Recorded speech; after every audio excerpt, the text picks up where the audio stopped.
All right, let's dive into the hidden world of a molecule that is, and I'm not exaggerating here, absolutely fundamental to our modern lives. It's the starting point for so many things we use every single day, but it often goes completely unnoticed. We're talking about alkenes. So, just for a second, think about this. What is the common thread that connects, say, a plastic bottle, the fuel in your car, and even some life-saving medicines? I mean, they seem like they're from totally different universes, right? Well, it turns out the answer is that their origin stories very often start in the exact same place. They start with a pretty humble but unbelievably versatile class of molecules called alkenes. You can think of them as the chemical launchpad for a huge amount of modern innovation. So, what's the big deal with an alkene? What makes it so special? Well, it all comes down to that one feature, the carbon-carbon double bond. The absolute best way to think about it is like a Lego brick, but one with an extra, exposed connector on top. That double bond is a super reactive point of connection, and it lets chemists just snap other molecular pieces on to build bigger, way more complex stuff. They really are the ultimate chemical building block. Okay, so if these things are so important, where do we get them? Well, it's kind of a tale of two different worlds. First up, we've got the industrial method, which, you can really think of as the brute force approach. On an industrial scale, the whole process starts with the raw materials you'd probably expect, crude oil and natural gas. And from these, the industry is really just trying to get a few key alkenes, but in enormous, enormous quantities. We're talking ethene, which is the backbone of most plastics, or propene, which is used in everything from car parts to carpets. These are the true workhorses of the chemical world. The process itself is called cracking, and that name is no joke. It's literal. Chemists take these really long, heavy, kinda useless molecules from crude oil, they heat them to insane temperatures, a process called pyrolysis, and they essentially just smash them into smaller, more useful pieces. The end result is a big mix of molecules, including the alkenes that we need. It's powerful, it's effective, and it is not subtle at all. All right, now let's completely change gears.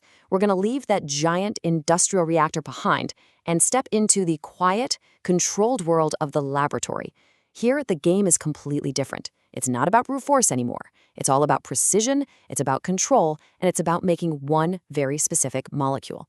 And the main way to do that? By creating those double bonds through something called an elimination reaction. So, how do you actually build that crucial double bond with any kind of precision? Well, this is where the elimination reaction comes in. Just like the name says, chemists take a molecule and very carefully eliminate two atoms from carbons that are right next to each other. When you pluck those atoms away, the carbons need to stay stable, so they snap together to form a double bond. It's like performing targeted chemical surgery to create the exact feature you want. So the first tool in the chemist's toolbox is called dehydrohalogenation. Yeah, it's a mouthful, I know, but it just means removing a hydrogen and a halogen, like chlorine, for example. And to do this, chemists use a strong base, which acts like a pair of molecular tweezers. It just comes in, plucks those specific atoms right off, and forces that double bond to form between the carbons. Pretty neat. Now, this is where it gets really clever. Sometimes that elimination reaction can happen in more than one spot on a molecule. So, how do chemists predict what's going to happen? They use something called Sitesef's rule, and what it basically says is that nature prefers stability.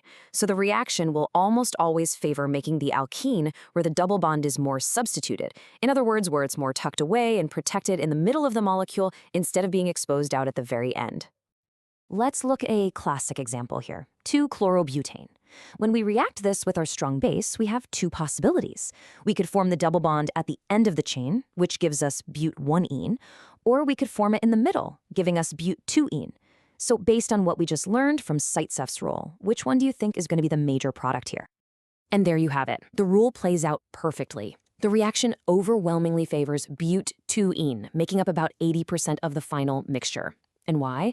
Because its double bond is more substituted, which makes it a more stable molecule.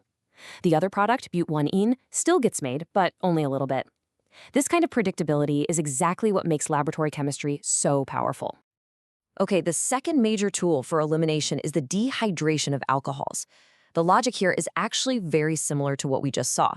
But instead of removing a hydrogen and a halogen, here we're removing an entire water molecule. That's an H from one carbon and an OH group from its neighbor.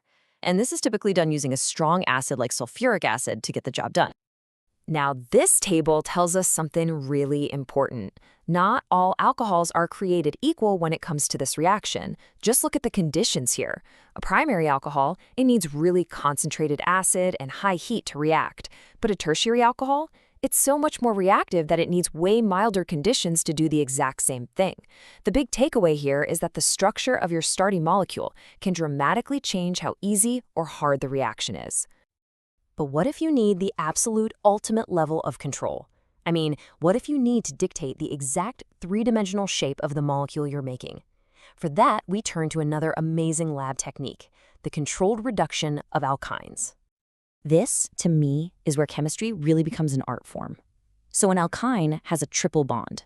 By carefully adding just enough hydrogen, we can turn that triple bond into a double bond. And here's the magic trick. The catalyst you choose determines the final shape. If you use something called Lindlar's catalyst, the hydrogens add to the same side and you get this U-shaped cis alkene. But if you use sodium and liquid ammonia instead, they add to opposite sides and you get this zigzag-shaped trans alkene. This is literally designing molecules atom by atom. So, as we've seen, there are two completely different worlds of chemistry, and both of them are aiming to make the same fundamental thing. On one side, you've got the industrial sledgehammer, and on the other, you have the chemist's precision scalpel. And it really all boils down to this, doesn't it? Industry operates on a massive scale, using brute force cracking to create tons and tons of bulk chemicals where just getting a huge quantity is the goal. The lab, on the other hand, works on a tiny scale, using precision and control to craft maybe just a few grams of a very, very specific molecule. You see, neither one is better. They just have completely different goals. And that whole journey, from the brute force of cracking crude oil to the surgical precision of shaping a single molecule, leaves us with a final thought. It really makes you wonder, what other incredible chemical artistry is out there, quietly at work, shaping the world all around us?